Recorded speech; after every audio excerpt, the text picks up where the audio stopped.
Crystal. Hi, you guys. Welcome to Connecting with Spirit. And today we're going to just chat a little bit about how to connect with Spirit through different sounds and different vibrations and frequency to connecting. Yeah, and so if this is your first time listening in to our talks, my name's Fola, and this is Crystal.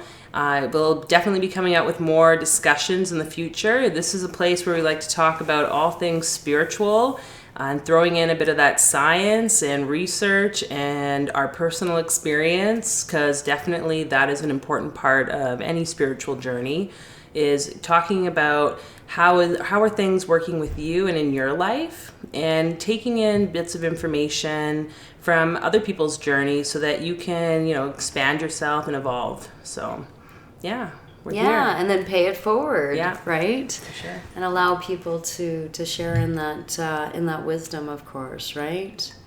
Definitely.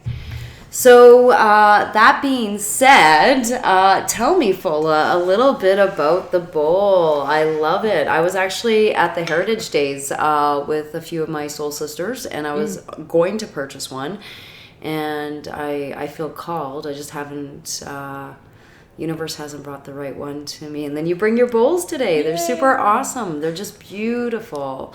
And I can feel it vibrate through my entire body when I was playing it. And then of course the Om on top of it. You can feel the vibration go down into your root chakra and then back up again, right? Yeah, they're very powerful instruments, if I can call it that, right?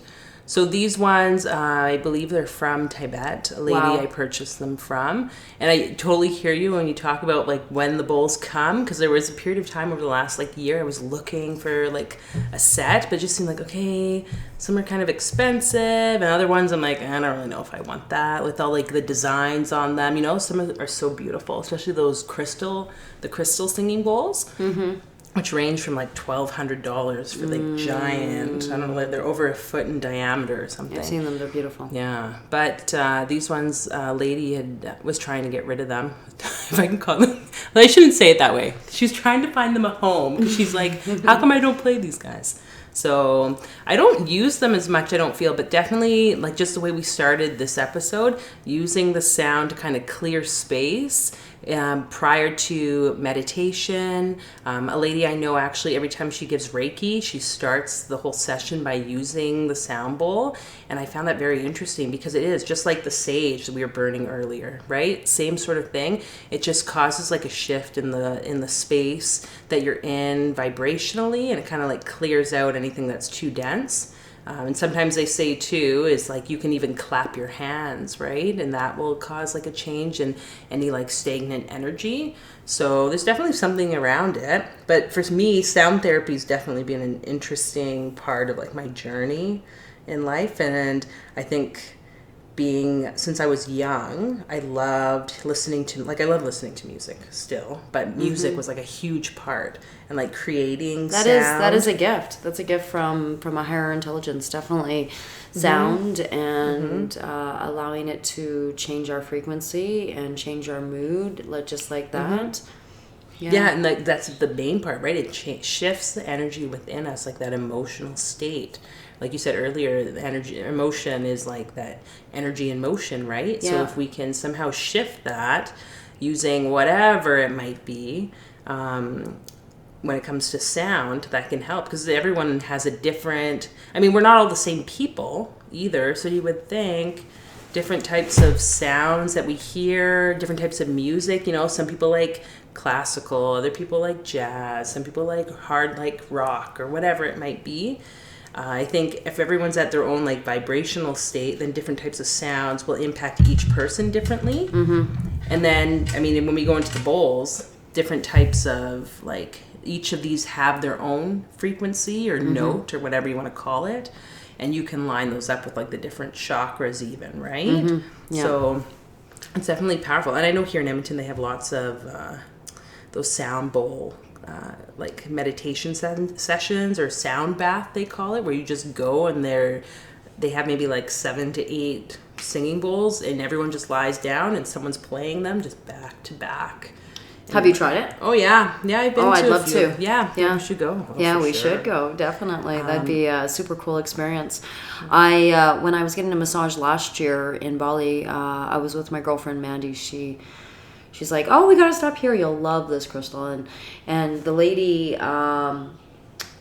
did a massage with the singing bowl, like with right on my heart chakra, and I felt the vibration just move through my entire being. And then she took the bowl and she put it on my third eye as well, and something awaked, and it was cool. It was a really neat experience. So why do you think that is, that happened? Like, what is your understanding? Kind of similar to the like vibration, or is it your intention to like move something forward? Because I definitely think that's an important part too, right? Like, what's the intention behind the sound? What's the intention behind the sound? That's an interesting question. What's the intention behind the sound? I think that everybody just gets ignited. Like you said, everybody has, we have a certain, our electrical current runs through us, and we all are on like this different frequency or radio station almost. Like, maybe we're playing internally a country song, or maybe we're playing like, I don't know, Sarah McLachlan and a sad song or a dance song or whatever the case is. And so it just helps to realign, certain like bowls or drumming, that just kind of awakens that spirit within and says, okay, change the frequency. Let's get out of this low vibration or whatever the case is. Do you know what I mean? Or just maybe you're in too high of a vibration, if that's even possible, in your OCD and your ADD, and you need to like drishti, ground down back into the earth, and center yourself and point of focus. Do you know what I mean? That's what the bowls do. That's what the drumming does. That's what certain music does.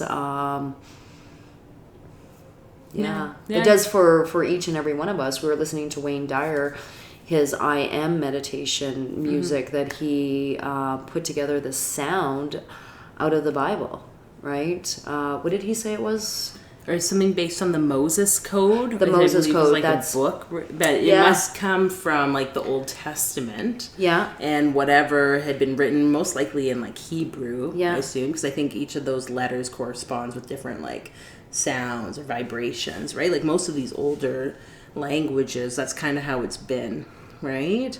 And then they play with it. That's why then when they use the like chanting, right, like Om or all these different like vowel sounds, things like that, it does induce a different like mental state or a change in like the chakras. So. It realigns your chakra centers just like immediately and brings you to a state of tranquility and inner peace. And I've been listening to the I Am meditation for about six years now, give or take, before I go to bed, and just it brings me into a state of calm, a state of peace, and it's quite magical. It's working. It's magical for me. I highly recommend it for anybody else that might have anxieties or have a hard time sleeping or turning their brain off or whatever the case is, which sometimes I do. It works for me.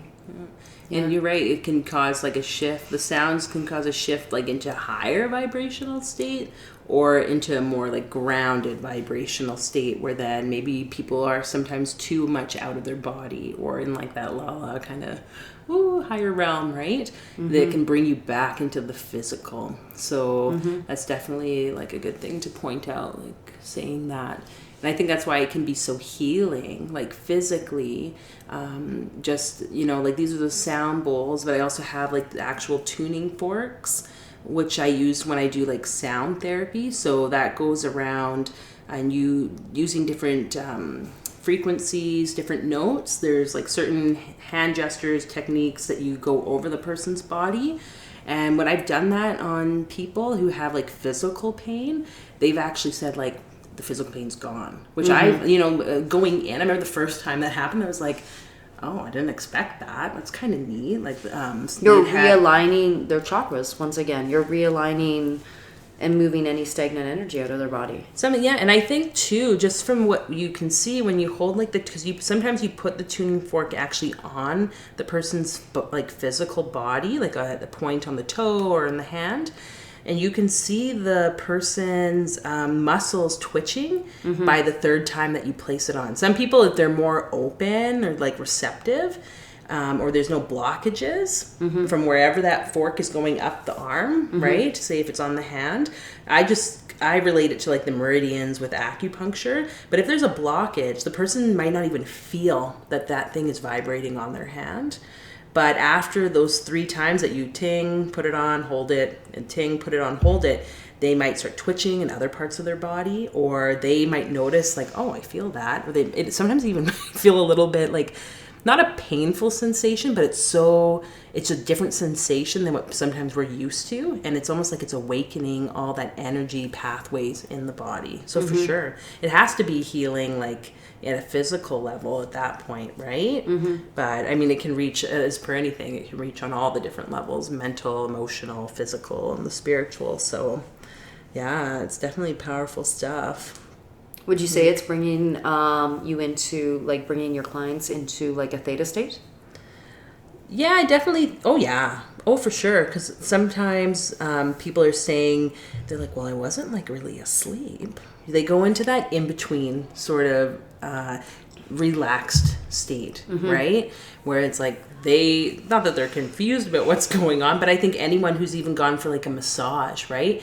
You get to a point where you're like in between, like, did I fall asleep? Like, I don't think I did, but I feel so relaxed, and your body's just more open, right? You're like, and yeah, like with the theta healing, I suppose this is kind of where it falls along those lines, is then you could, or any type of healing, right? You can use that relaxed state that the person's in then to bring out like words or affirmations, which are also sound, right? But more meaningful to the person when they're stating them out loud, right? And then that like just like a subliminal message. I was just going to say, it's tapping into your subconscious mind, right? Yeah, it'll go right in there, and it's like you're more open then to believing what's being said, right? It's more powerful because you are more open to it. So, and then of course also in that theta state, because I took my practitioner about 8 years back ago, in that state, now that I understand body talk, you're sending that vibration down into the organs as well, right? You're in a relaxed state, you're in a theta state, you're sending that vibration of maybe I am safe, I am loved, I am enough. You know, you said that you're working with your natural path right now with your throat chakra, which is so cool. That natural path is like doing mantras in 2019. That is so neat. Oh yeah, definitely. Like, isn't that like they're incorporating all of this? It's really super exciting. And so, what is the mantra that she has you saying right now? It's mostly for like me to express my like my thoughts and my beliefs, and not allow like the inability to express those things to kind of dampen me or make me feel like it doesn't matter, because I think that's something that's really come up quite a bit for me in my life. And I've mentioned like my throat chakra in a lot of other videos I've done. Like that's been something that's been an issue, quote unquote, if I can call it that, for like many years. I used to have horrible like sore throat, because we're not speaking our authentic self. Like we're not speaking our truth. So if we're not speaking our truth, then we're creating illness in our throat. We can get bronchitis. We can get whatever, like strep throat all the time. Whatever the case is. And then if you go even further without speaking your truth, that illness can drop down into your heart center, down into your digestive system, down into the thighs. Like you can create just like a ripple effect of different, like, at which point your body's like, now listen to me. Please listen to me, right? So yeah, and that's what for me, it's like it's so important that we look after our health. That's something that's coming up for me more and more lately. It's like, okay, physically, how are you taking care of yourself, right? Because like you're saying, it does ripple into all the other areas. And so like with you're mentioning, if you can get into like the cells of each of like organs and all the cells of the body, like this positivity or more like these statements of affirmation, then that can start to then have that ripple effect back out and like start healing, right? So yeah, from the internal to the external world. Yeah, for sure, definitely. But So- it all starts internal. We discussed that many times. Yep. Many times. Yeah. And she's doing tapping with you just on your throat chakra. That's so cool. yeah, There's psychologists are really big on the tapping theory right now, and just how it's another avenue of how to reprogram your nervous system, how to reprogram any of that self-talk that is potentially negative, right? The tapping. yeah. And oh, go ahead. Well, the first time I went to a tapping session with a psychologist, and it was in a group setting, and it was pretty wild, actually. That's to be in that kind of setting. It was very vulnerable, you know, and just watching other people share, you know, their anxieties or their fears or whatever the case is. But yeah, I have friends that do it all the time. I have one friend that does 28-day tapping, you know, and We'll make a habit and that she makes way. a habit of it, and then she sends me all these like, yeah, do this, Crystal, do the 28-day with me. It's definitely powerful, like the things that Yeah. come up or that you're putting into your body when you tap on the different parts, for sure. So I'm not too, like, I don't know a whole lot about the science behind like tapping, but I my understanding, it kind of the same of like acupressure points, right? So when we think about it, they all are intertwined in some way, like this tuning fork on the hand or the pin in the certain space in the meridian during acupuncture, right? All these, it's all connected into like getting into that neural pathway in some sense, right, of the body, and then shifting whatever needs to shift that way. And that's why I asked about the intention part, because I do think like setting the intention before any type of healing session, right, or anything that we do in life. Everything starts with drishti, point of focus. Everything should, you know? Yeah. So it's like, it's so, I think that's, you know, and maybe even we don't set like an actual statement intention, like, you know, depending on you, but you went to Bali and you had an intention of going there and working through whatever it was that you felt you needed to work through, or your soul felt like you needed to work through. That's right? why I That's went. kind I of- think that my spirit said, you need to heal, you need to go here and open your eyes to something new, something blue, right? And that's that. Sometimes we just don't know. Because actually, I'll tell a bit of a story of like what led to me taking the color sound therapy, because that's the course that I had registered for. I just finished my Reiki Masters, Yeah. and a good friend of mine, she was in that class as well, and she was like, "Hey, like I'm gonna do color sound therapy. Do you want to do that?" And I was like, "Yeah, like it sounds neat," but in my mind, it's like, well, I probably shouldn't be spending all this money on all the things, because I love to do that. I was like, I'll think about it. And the teacher too, same teacher, she was Yeah. like, yeah, like, you know, she brought it up, and then she basically was like, you know what, I'll make all these kind of like exceptions for you just because of my schedule and like all this stuff, right? And I was like, this is so weird. Why is this? So anyways, I did end up signing up, and it was just myself and my friend and the teacher. And then as we were like learning the technique, and we went to practice on each other. And as soon as I laid on the bed for the first session, I just got like a huge wave of anxiety and like this fear. Yeah. And I like sat up. I'm like, I just want you guys to know, like, I'm feeling super like uncomfortable with this right now. And I'm like, and I don't know why. Yeah. Because like, why? There's nothing What's about what's coming up, what's Right? bubbling. Like, so that's what happens. Is all of Yeah. a sudden it bubbles, and it's your nervous system that basically hijacks you and says, "Okay, well, it's time to deal with this." Yeah.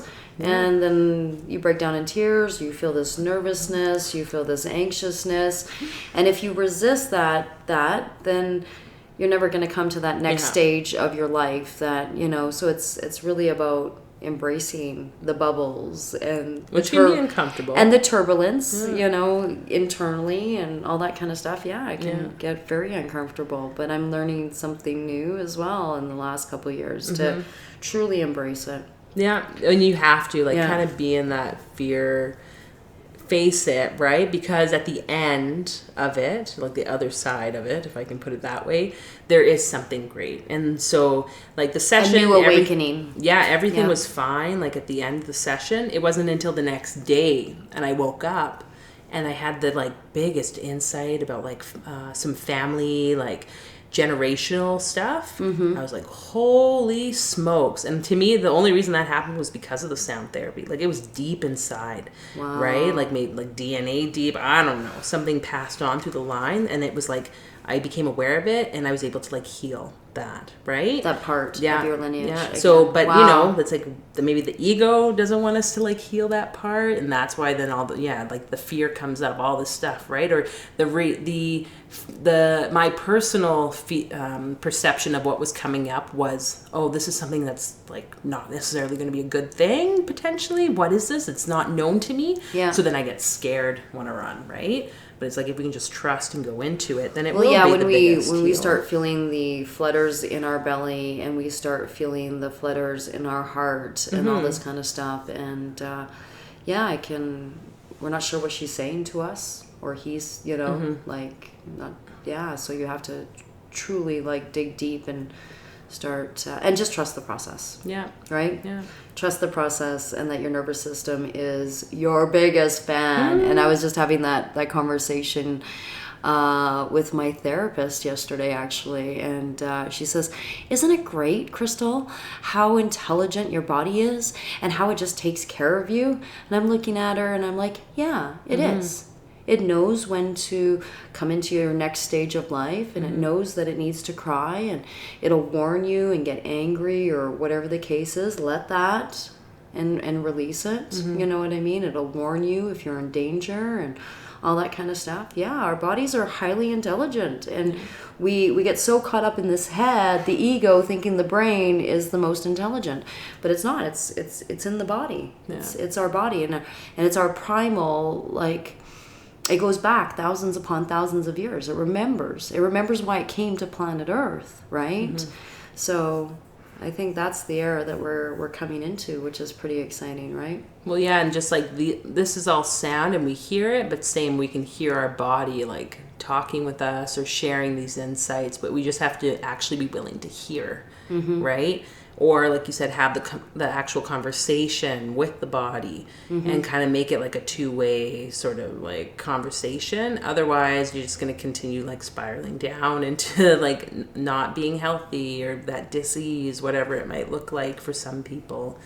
Yeah, so there is a lot of power that's being held there. It's just a matter of like everyone like tapping into it. So definitely, and communicating and all that kind of stuff, and truly listening and all that kind of stuff. In some ways, I guess to do that would just be to actually ask. Like, you have a pain or sensation or something maybe kind of at the back of your mind. Like, what should you do? Like, just begin to ask. Like, if it's in your chest, like, okay, heart or whatever, like, what is it that you want me to know? Like, and just really, like, you know, get away from any distractions and tune into that. Spend some minutes, like, just really tuning into what the feelings or the thoughts or whatever it might be that is coming up for you. And just trust that, your body's not going to lie to you. It's going to like give you the information. And then reaffirm as well if you're feeling the flutters in your belly, or you're feeling like the heaviness maybe in your hips or whatever the case is, and just reaffirm to her and say, you know, you're safe, you're loved, you're okay, you're enough, you're good. I trust you. You are so smart. You are so intelligent. And that's how I talk to my body the last few years. Like, that's neat. You know, and it's I've noticed a shift. Just having this intimate communication with her. You know, Yeah, we've been pretty hard on our bodies, I think. We are pretty hard, or we don't, or we don't see our bodies. Yeah. Or we judge our bodies for, the imperfections, or, oh, I have a little cellulite, or I have a little bit of stretch marks, or whatever the case is, instead of seeing it for what it is.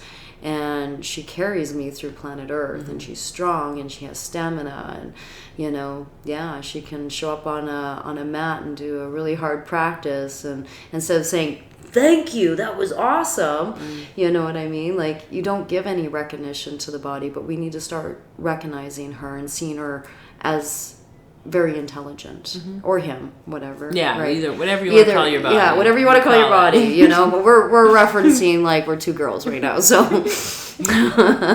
yeah, for sure. Yeah, but yeah. No, it's definitely a wonderful thing to think about, that we can just open that like doorway of communication and heal, no matter which way it is. And I know growing up for myself, there was a lot of like. My parents would say, don't listen to this song, don't listen to this type of music. It will like cause you, I think there are times where if your mind or your body is telling you, you have to treat yourself in a certain way, you really just listen to that, because I think deep down you're going to get the nudge. Like sometimes what would happen for me is I'd feel down, and then I would just listen to like sad music. But then it would get to a point where it's like, okay, it was done. I was able to like release that emotion or whatever was being held, and then be in that darkness. It's good to be in the darkness for a little bit. Yeah, just for a little bit. Like just allow it to like be there and like really like dive in. What age are you? What's going on? Like, But only for a little bit. I think that that's where we have to be mindful. Is like how much are we letting ourselves go into that like cycle of. Then you're listening to that sad song about your breakup for like 10 weeks. Yeah. I don't know. Maybe it's different for every person, but you have to definitely like take a step and like switch it into, okay, now I have the ability and the choice to like build myself up. How am I going to do that? Maybe it's time to listen to the more cheery song or do something else, whatever that might be that makes someone feel good or makes the body feel good, right? Mm-hmm. And I think a lot of these like old ancient like chanting and ohms and bowls and the dong and all that kind of stuff. I think it just it realigns your chakra immediately. Drumming. Oh my goodness, I'm so like turned on by drumming these days. Just got music playing up and like your big speaker. Yeah, I crank the drumming some music in the house, and yeah, it awakens my libido. It awakens something internally, and my spirit really appreciates it. And then I notice that I'm on a different frequency, a different vibration. And I think that's, in a roundabout way, you just have to see what works for you. Yeah. What chanting, whether it's, so hum, and then feel that in your body when you go so hum, and get supercharged and kind of like aroused by it, because you can feel that energy like come up all the way to your third eye and then past your chakra center, like your crown. Yeah, it's super cool, right? And it's interesting you talk about like all these like kind of older techniques of sound, because they have to do it's very like primal, right? Like drumming or the chanting. It's just something about it that it's like deep. There's some connection in some way to everyone. So you can definitely tap into that, use it, or just play whatever that looks like for each person. Because some people just don't like making any sounds themselves. But you can listen to it on YouTube or listen to some great apps. Or like see what your heart desires, see what your soul desires. What's going to ignite you? What's going to bring you from that low vibration to that high vibration? Just like that, right? And your body will speak to you. Your body will say, okay, well, today I need drumming. Today I just need some chanting. Or today I just might need... What's on the menu today, bud? What's on the menu today? But it's also... Yeah, what's on the menu today? Besides food? What's on the menu for music? Music is a gift. It's a gift for our soul to bring us back to... Right? Yeah. So definitely we'd encourage you to... look into that in some way. You can listen to like sound bath audio and different types of like binaural beats on YouTube. I'm sure I don't know where you got your Dr. Wayne Dwyer guided meditation, that Moses Code 1, but I bought mine. I bought mine because I've been using it for 6 years. I fell in love with it immediately. Yeah. And so I have it on my playlist. But I've sent it to friends off YouTube and stuff like that. And yeah, it's good. It's really good. Yeah, so there's lots of places. And I know like even here in Edmonton where we live, they have at different yoga studios these sound baths. You can go and find that. A lot of times it's actually just by donation. So you just literally take your yoga mat and bring a blanket or something comfy, and you just lay there, and then they bathe you with sound. And yeah, give these things a try. Let us know too if any of this resonates with you, or if you have any other ways that you've used sound. Let us know what kind of music that resonates with you and what's working for you, because I love sharing in that kind of information and all that kind of stuff. I also wanted to share like that science is coming into play, and they're actually studying like heavy metal versus I don't know, just like soft yoga spa music, for instance. And they're noticing that just the water, it shifts. It shifts and it becomes extremely like toxic. This water becomes toxic just from heavy metal, and from the music that you're playing, like from the spa or whatever the case is. It has this vibrancy and it illuminates and all this kind of stuff. There's science around it. And so be very careful what music that you play in your element, because we are made up of over 80% of water. So is that? I'm not sure if it's 80. I think Is it might it 70? be like 40 or 50 or something. No. Google it. I'm gonna Google it. I think it's like quite high. It's like. But we are made of quite a bit of water. So of course yeah, it's you gonna can impact. change. You can impact yourself and change that frequency, and yeah. Yeah, and that's a hard thing for me, because some of the music that I would listen to definitely is not the most, I guess, high vibe, if you want to call it that. You know, my progressive rock or some of that like screamy metal. But I think too, again, that's where the intent comes into. So set your intention to like build yourself up. For those people who want to know, the average adult human body is 50 to 60% water. So yeah, but for children it can be higher. Okay, but I mean, still, that's over like half. So we're definitely. Thanks, Google. Yeah. Thanks, Google. It is quite high. So if you're listening, you got science basically proving that. If you're listening to heavy rock, think about that. Think twice. Yeah. It's changing your frequency. It's changing your energy. You know, once you leave your front door, it might make you angry. Yeah. Do you want to be angry all day, or do you want to be in a vibration of love? I'd rather be in a vibration of love. Yeah. So yeah, perfect. We'll let you end the session with the lovely crystal ball.